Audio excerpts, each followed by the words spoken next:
मी सुनील गीता दत्तात्रय तटकरे लोकसभेचा सदस्य म्हणून निवडून आलो असल्याने परमेश्वरासमोरून शपथ घेतो की मी विधीद्वारा स्थापित भारतीय संविधानाप्रत अनन्य श्रद्धा व निष्ठा बाळगीन, भारतीय सार्वभौमत्वाचे आणि भारतीय एकात्मतेचे निर्धाराने रक्षण करीन आणि जे कर्तव्य आता मला प्राप्त होत आहे ते नेकीने पार पाडीन.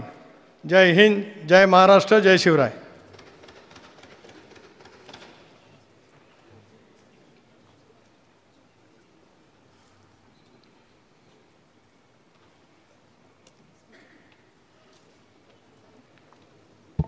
श्री श्रीरंग अप्पा चंदू बर्ने.